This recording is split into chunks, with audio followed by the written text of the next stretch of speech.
What's going on, guys? It's Mighty Slayer back with another video, and today we got some Insurgency Sandstorm on the PS5. The game finally has come out on next-gen consoles and on PS4 and Xbox One as well. This is a big drop because it's a game that's been highly praised on PC, and it's been talked about coming to console for years now. I remember seeing stuff about it back in like 2019, 2018 of all the rumors of how they were trying to get the game onto these consoles. And this gameplay in the background is my first official gameplay on Insurgency Sandstorm. And one thing that I'm going to talk about first off is things that I'm seeing like right here in this situation. I'm out here shooting my own teammates. So you got obviously no HUD like indicating like who's on your team. Um, it's hard to kind of see like what you're shooting at, who you're aiming for, and it's a whole learning process in itself. But I'm really enjoying it. And this gameplay right now in the background, I think I go 25 and 8 by the end of this, and this is like I said, this is the first game just jumping in and trying to get used to it. You can see just the recoil of how difficult it is to handle the gun right there in that little clip. And like I said, throughout the gameplay, you'll see I get used to certain things. I change like rate of fire and everything. I just change it up a bit. Obviously I was rocking an M4A1 with a Cobra sight, some sort of like recoil reducer, and then a suppressor. And I know a lot of people be like, why are you running a suppressor when there's no mini map and none of that type of stuff? In this gameplay, there's a situation where you'll see like I took out 3 or so guys because they didn't know I was there because my gun isn't echoing throughout the whole all the hallways. So I think a suppressor is a pretty good attachment to use in this game if you want to stay silent.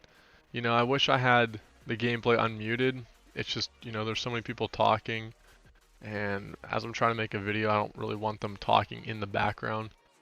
But at the end of the gameplay, the other teammates on the other team, not the other teammates, but the opponents were saying how I was such a ghost and like just sneaking up behind them and killing them. And it's fun to hear that type of stuff because, like I said, with it being my first game, I was just trying to play it like how I play other like FPS games, try to stay stealthy and just lock down the map the best I can in certain locations. Using your cover, staying in little alleyways like this, just all that type of stuff. So I don't know further like what else to really talk about other than how this is a great game and I'd strongly recommend giving it a try. It's $40 and I know a lot of people right now are on the fence about certain games like Call of Duty Vanguard, Battlefield 2042. And Battlefield 2042, that's the game I'm going to be mainly playing. So obviously come that time, this game I might not be playing as much. But to at least get me to that point, this game will be fun to play. And it'll always be a fun game just to pick up and play whenever I'm looking for an FPS game to play. Or I just want to switch it up a bit and play something different. It's a fun game. It's a very, for as intense as it is a pretty casual game. I mean, you can hop in, just do your thing, kind of relax, throw some music on if you wanted to, and just play the game. As for, like I said, differences between this game and most other FPS games is, like I said, it's more realistic. You can kill somebody with one bullet if you shoot them in the head. So just take basically hardcore mode from Call of Duty and throw it into like a full-on military shooter that just plays a lot better than what Call of Duty plays in hardcore. You're not calling in these score streaks. You're not spawn killing and doing this and that. So it was definitely a refreshing game to play. I've been excited about this game for a week or two now when I pre-ordered it. So finally being able to play it and see how well they did. Because keep in mind, on PS5, unfortunately I didn't save the gameplay, but on PS5 it does run at 4K 60 FPS. On PS4 Pro it's 4K 30 FPS, and then the normal standard consoles I believe it's 1080p at either 30 or 60 FPS. Um, I want to say 30 because the Xbox Series S runs it at 1080p 60 FPS. So yeah, I want to say that the normal like base PS4 and Xbox One run this game at 30 FPS at 1080p. And then if you have the next gen consoles like the PS5 and Xbox Series X, you're gonna be able to run it at 4K 60 FPS. And you know, that definitely plays an effect when you're playing a console game. You know, console games playing with 60 FPS is obviously the way to go and the way to enjoy the game. I know there's a lot of people saying that they want this game to run at 120 FPS because technically the PS5 and Xbox Series X can run 120 hertz. So maybe in the future we'll see that. I don't know. You know, it took them a while to get this game onto these consoles, so supposedly down the road, based off of what I'm seeing on Twitter, people are saying that a next-gen version of this game will come out sometime next year. It'll just be a free upgrade to those who already have the game, and it'll be optimized more for the next-gen consoles. So, in the background, like I said, you guys can see now, as we get further along in this gameplay, I'm learning my way around. I'm locking down certain situations. Right here, you can see one shot to the head, boom, dead.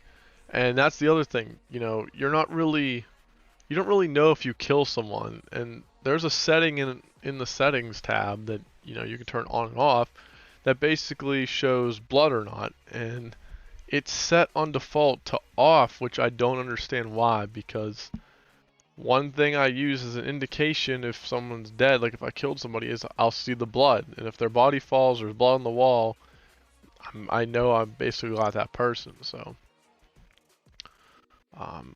like I said, I'm not going to cut any of this gameplay. I'm going to let this whole thing run its course because, like I said, my first game, I want to have this as a reference just to look back on if I start playing the game more or have a better gameplay. Obviously, then I'll post it and cut it up and put it at like maybe only a 5-6 minute video. This is going to be an 11-minute video. Most people aren't going to sit through this to watch someone play this game, but like I said, for my personal self, I like posting full gameplays like this. Now, besides this game, since instead of making a whole nother video, since we have like 3 minutes left here, my plans for the channel next week, I believe it's next week. It might be, I want to say it's next Thursday, so a week from today, or a week from tomorrow, sorry. The NHL 22 early access trial begins, and I am planning on, because I have EA Play, I'm planning on making a whole bunch of videos for you guys, because like I said, my goal this year is to have NHL 22 be my main game. That's going to be the game I'm posting for you guys. The one I'm going to try to stay as active as possible, helping you guys out with whatever it is. If it's best builds, just gameplays, tips, tricks, just all that type of stuff. I really want to take NHL pretty serious this year when it comes to my YouTube channel. Now, that doesn't mean obviously I'm not going to be I'm going to be obviously still posting games like this, or games like Battlefield 2042 or NBA 2K, all that type of stuff. I'll make sure I keep posting that. It's just if I get myself on a somewhat active posting schedule, like if I can stay consistent on posting maybe like every other day or so, expect those videos to be mainly NHL, and then here and there on one of those days I might throw in an NBA video or an Insurgency Sandstorm video or a Battlefield 2042 video. But don't expect these types of games to be running my whole channel, and that's something I've looked at over the past like couple years of YouTube. I really never got consistent with a certain game. I kind of would just post a video, run with it, and then it'd be one game, and then all of a sudden the next day I'd post another game, and it would just be all over the place. So I kind of want to, like I said, set my framework around NHL. I rebranded, like I said, you guys saw the logo. I changed my logo up. I got my banner, everything like that. So I'm really going to focus on NHL this year for you guys. And obviously for anyone that joins the channel, that's what they're going to be wanting to watch. And that's what I really want to defeat. So that'll be my goals. I'm hoping that this year the channel can kind of take off. And we can kind of evaluate ourselves in another year or so to see how far we came. But other than that, obviously you guys can see the gameplay is coming to an end. 25-8 I won, so that's what it is. Other than that, like I said, I hope you guys enjoyed. Until next time, guys, I'll see you later.